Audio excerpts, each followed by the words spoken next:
an environmental activist and director health of Mother Earth Foundation, Nemo Bassi, joins me now from Bayelsa to discuss the oil spill and its implications to the health and environment of people in the state. Hello, Nemo. Nice to have you on Newsnight. I'm sure in your over 3 decades of environmental activism, this is one oil spill, probably next to the Kwaibo spill of Mobil almost 15, 16 years ago. Am I right? Thank you. You are right. This is one of the worst oil spills we've experienced in the Niger Delta. But it's just one. It can also be said that this is one in the number of the spills that we're having, because this particular oil well had a spill in 2019, for which ITO has sued Shell. And we can remember also the very major gas rig explosion that happened, Chevron's gas rig explosion that happened in 2012 when they were drilling at the Funiwa well. But what has happened this time around is extremely disappointing in terms of response. When that Chevron's oil gas rig blew up, there was effort to drill a relief well that eventually actually resolved the problem. Well, and maybe they did not actually say how that was achieved, but something was done and achieved. But this time around, a few days ago, we heard that in 2 days, the spill at Nembe will be stopped. But as we speak, that spill, there's no confirmation that it's been stopped. And it does show that the operations in Nigeria don't have serious contingency plans on how to respond to things like this, which they should know would happen.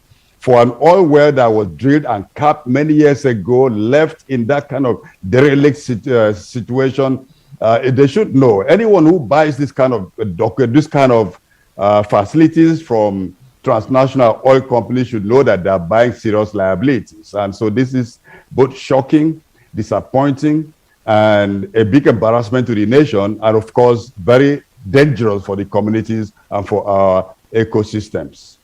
Very dangerous indeed, Nemo, and you hit the nail on the head when you talked about the oil wells, farmed out by the IOCs, that is the international oil companies, to indigenous Nigerian investors without really taking a look at the wellheads and the years of deterioration on them. But where is the place of the Nigerian engineer? We hear that the experts to come and cut the oil back to stop the spill are even technicians coming from abroad. Where is Koren? Where is the Nigerian Society of Engineers? You mean we don't have capable hands, whether in Austria or in private concerns, to do the job?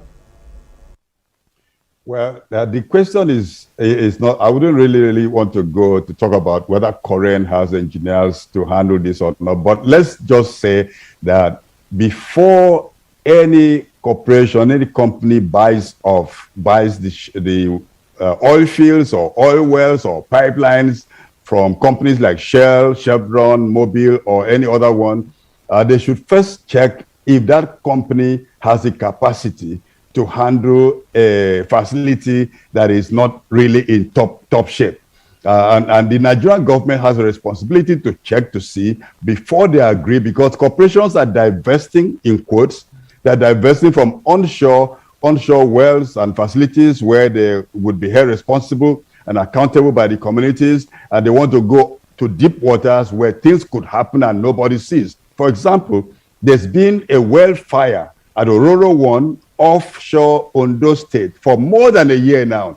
You wouldn't hear that in the news. Nobody's focusing on that. But that's another example showing us that if these corporations wash their hands of their derelict, dilapidated equipment and facilities onshore and go offshore, we're going to really have a serious situation where we suffer these harms onshore, and then terrible things happen offshore, and nobody even sometimes talks about it or even hears about it.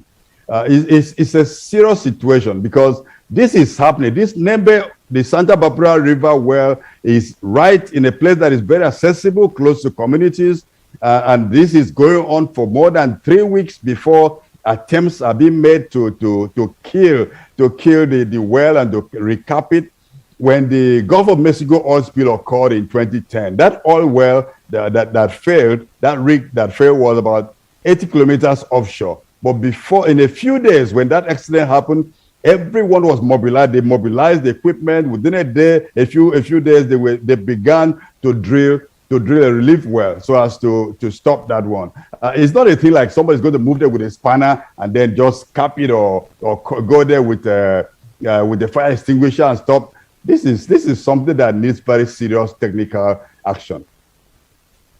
Very serious technical action, and you're being economical, whether we have members, engineers who are capable in Nigeria here to stop that action. But let us look at the socio-economic impact and the damage to the environment in Nembe and its surrounding creeks and the rest. Shouldn't there be a kind of vicarious liability here involving all the players from that particular well? Well, you're right. The oil business in Nigeria is carried out as joint ventures. We have NNPCs involved, companies are involved, so all of them are responsible for what is going on. For example, the Ogoni cleanup is the polluters are the ones paying. You having payment from Shell, from NNPC, from Total, and the other ones, other payment expected from refineries. So all those who have their fingers in the pie, who have their fingers on this oil well, they are responsible. And now that oil spill from Santa Barbara well has gone up to the ocean now from reports we are receiving from coastal communities. It crossed over from Bayelsa to River State. Now it's gotten to the ocean.